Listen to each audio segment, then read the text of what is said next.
आज का चैप्टर है अपूर्व अनुभव। और ये चैप्टर उन चैप्टर्स में से एक है जो ये दिखाता है कि अगर हम थोड़ा सा अपने आप को बदलें तो दुनिया दूसरों के लिए भी बहुत अच्छी हो सकती है। आइए देखते हैं क्या होता है इस चैप्टर में। सभागार में शिविर लगने के 2 दिन बाद तोतो चैन के लिए एक बड़ा साहस करने का दिन आया। इस दिन उसे यासुकी चैन से मिलना था। इस भेद का पता ना तो तोतो चैन के माता पिता को था और ना ही यासुकी चैन के। उसने यासुकी चैन को अपने पेड़ पर चढ़ने का न्योता दिया था। तोमोए में हर एक बच्चा बाग के एक एक पेड़ को अपना खुद के चढ़ने का पेड़ मानता था। तोतो चैन का पेड़ मैदान के बाहरी हिस्से में कुहुन बुत्सु जाने वाली सड़क के पास था। बड़ा सा पेड़ था उसका। चढ़ने जाओ तो पैर फिसल फिसल जाते, पर ठीक से चढ़ने पर जमीन से कोई 6 फुट की ऊंचाई पर एक दुशाखा तक पहुंचा जा सकता था। बिल्कुल किसी झूले सी आरामदेह जगह थी यह। तोतो चैन अक्सर खाने की छुट्टी के समय या स्कूल के बाद ऊपर चढ़ी मिलती। वहां से वो सामने दूर तक ऊपर आकाश को या नीचे सड़क पर चलते लोगों को देखा करती थी। बच्चे अपने अपने पेड़ को निजी संपत्ति मानते थे। किसी दूसरे के पेड़ पर चढ़ना हो तो उससे पहले पूरी शिष्टता से पूछना पड़ता था, माफ कीजिए, क्या मैं अंदर आ जाऊं?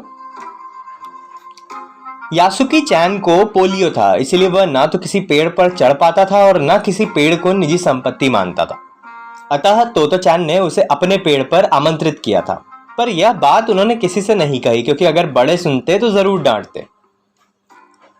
घर से निकलते समय तोतो चैन ने माँ से कहा कि वो यासुकी चैन के घर डेनेनचोफू जा रही है। चूंकि वह झूठ बोल रही थी, इसलिए उसने माँ की आंखों में नहीं झांका। अपनी नजरें वह जूतों के फीतों पर ही गड़ाए रही। रॉकी उसके पीछे पीछे स्टेशन तक आया। जाने से पहले उसे सच बताए बिना तोतो चैन से रहा नहीं गया। मैं यासुकी चैन को अपने पेड़ पर चढ़ने देने वाली हूँ, उसने बताया। जब तोतो चैन स्कूल पहुंची तो रेल पास उसके गले के आसपास हवा में उड़ रहा था। यासुकी चैन उसे मैदान में क्यारियों के पास मिला। गर्मियों की छुट्टियों के कारण सब सूना पड़ा था। यासुकी चैन उससे कुल जमा 1 ही वर्ष बड़ा था, पर तोतो चैन को वह अपने से बहुत बड़ा लगता था। जैसे ही यासुकी चैन ने तोतो चैन को देखा, वह पैर घसीटता हुआ उसकी ओर बढ़ा। उसके हाथ अपनी चाल को स्थिर करने के लिए दोनों ओर फैले हुए थे। तोतो चैन उत्तेजित थी। वे दोनों आज कुछ ऐसा जो करने वाले थे जिसका भेद किसी को भी पता न था। वह उत्तेजना में ठिठियाकर हंसने लगी। यासुकी चैन भी हंसने लगा। तोतो चैन यासुकी चैन को अपने पेड़ की ओर ले गई और उसके बाद वह तुरंत चौकीदार के छप्पर की ओर भागी, जैसा उसने रात को ही तय कर लिया था। वहां से वह एक सीढ़ी घसीटती हुए लाई, उसे तने के सहारे ऐसे लगाया जिससे वह दुशाखा तक पहुंच जाए। वह कुर्सी से ऊपर चढ़ी सीढ़ी के किनारे को पकड़ लिया। तब उसने पुकारा, ठीक है, अब ऊपर चढ़ने की कोशिश करो। यासुकी चैन के हाथ पैर इतने कमजोर थे कि वह पहली सीढ़ी पर भी बिना सहारे के नहीं चढ़ पाया। इस पर तोतो चैन नीचे उतर आई और यासुकी चैन को पीछे से धकेलने लगी। पर तोतो चैन थी छोटी और नाजुक सी, इससे अधिक सहायता क्या करती। यासुकी चैन ने अपना पैर सीढ़ी पर से हटा लिया और हताशा से सिर झुकाकर खड़ा हो गया। तोतो चैन को पहली बार लगा कि काम उतना आसान नहीं है जितना वह सोचे बैठी थी। अब क्या करे वो। यासुकी चैन उसके पेड़ पर चढ़े या उसकी हार्दिक इच्छा थी। यासुकी चैन के भी मन में उत्साह था। वो उसके सामने गई। उसका लटका चेहरा इतना उदास था कि तोतो चैन को उसे हंसाने के लिए गाल फुलाकर तरह तरह के चेहरे बनाने पड़े। ठहरो, एक बात सूझी है। वह फिर चौकीदार के छप्पर की ओर दौड़ी और हर एक चीज उलट पुलट कर देखने लगी।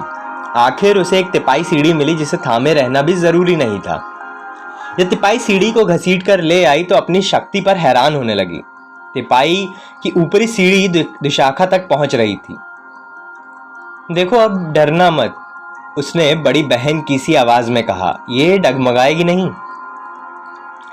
यासुकी चैन ने घबराकर तिपाई सीढ़ी की तरफ देखा। तब उसने पसीने से तरबतर तोतो चैन को देखा। यासुकी चैन को भी काफी पसीना आ रहा था। उसने पेड़ की ओर देखा और तब निश्चय के साथ पांव उठाकर पहली सीढ़ी पर रखा।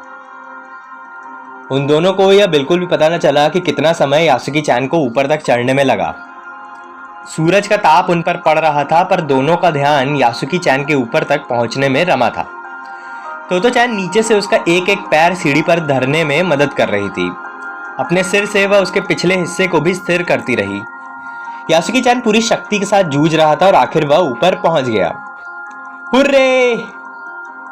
पर अचानक सारी की हुई मेहनत बेकार लगने लगी। तोतो चैन तो सीढ़ी पर से शाखा पर छलांग लगाकर पहुंच गई, पर यासुकी चैन को सीढ़ी से पेड़ पर लाने की हर कोशिश बेकार रही।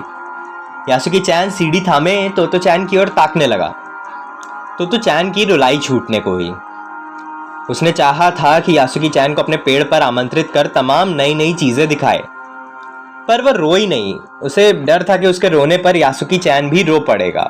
उसने यासुकी चैन की पोलियों से पिचकी और अकड़ी उंगलियों वाला हाथ अपने हाथ में थाम लिया। उसके खुद के हाथ से वो बड़ा था, उंगलियां भी लंबी थीं। देर तक तोतो चैन उसका हाथ थामे रही, तब बोली, तुम लेट जाओ, मैं तुम्हें पेड़ पर खींचने की कोशिश करती हूं। उस समय दुशाखा पर खड़ी तोतो चैन द्वारा यासुकी चैन को पेड़ की ओर खींचते अगर कोई बड़ा देखता तो वह जरूर डर के मारे चीख उठता। उसे वे सच में जोखिम उठाते ही दिखाई देते, पर यासुकी चैन को तोतो चैन पर पूरा भरोसा था और वह खुद भी यासुकी चैन के लिए भारी खतरा उठा रही थी। अपने नन्हे नन्हे हाथों से वह पूरी ताकत से यासुकी चैन को खींचने लगी। बादल का एक बड़ा टुकड़ा बीच बीच में छाया करके उन्हें कड़कती धूप से बचा रहा था। काफी मेहनत के बाद दोनों आमने सामने पेड़ की दुशाखा पर थे। पसीने से तरबतर अपने बालों को चेहरे पर से हटाते हुए तोतो चैन ने सम्मान से झुककर कहा, मेरे पेड़ पर तुम्हारा स्वागत है। यासुकी चैन डाल के सहारे खड़ा था। कुछ झिझकता हुआ वह मुस्कुराया। तब उसने पूछा, क्या मैं अंदर आ सकता हूं? उस दिन यासुकी चैन ने दुनिया की एक नई झलक देखी जिसे उससे पहले उसने कभी ना देखा था। तो ऐसा होता है पेड़ पर चढ़ना? यासुकी चैन ने खुश होते हुए कहा। वे बड़ी देर तक पेड़ पर बैठे बैठे इधर उधर की गप्पे लड़ाते रहे। मेरी बहन अमेरिका में है, उसने बताया है कि वहां एक चीज होती है, टेलीविजन। यासुकी चैन उमंग से भरा बता रहा था। वो कहती है कि जब वो जापान में आ जाएगा तो हम घर बैठे बैठे ही सूमो कुश्ती देख सकेंगे। वो कहती है कि टेलीविजन एक डिब्बे जैसा होता है। तो चैन उस समय यह तो ना समझ पाई कि यासुकी चैन के लिए, जो कहीं भी दूर तक चल नहीं सकता था, घर बैठे चीजों को देख लेने के क्या अर्थ होंगे। वह तो यही सोचती रही कि सूमो पहलवान घर में रखे किसी डिब्बे में कैसे समा जाएंगे, उनका आकार तो बड़ा होता है। पर बात उसे बड़ी लुभावनी लगी। उन दिनों टेलीविजन के बारे में कोई नहीं जानता था। पहले पहल यासुकी चैन ने ही तोतो चैन को उसके बारे में बताया था। पेड़ मानो गीत गा रहे थे और दोनों बेहद खुश थे। यासुकी चैन के लिए पेड़ पर चढ़ने का यह पहला और अंतिम मौका था। उम्मीद है ये चैप्टर आपको पसंद आया होगा। मेरे कुछ बहुत फेवरेट चैप्टर्स में से ये एक है, क्योंकि इसमें दिखाया जाता है कि छोटे बच्चे भी कितने सेंसिटिव होते हैं। कल हम फिर मिलते हैं अगले चैप्टर बहादुरी की परीक्षा के साथ। हम पढ़ रहे हैं तेत्सुको कोरोयोनागी की बेस्ट सेलर किताब तोतो चैन।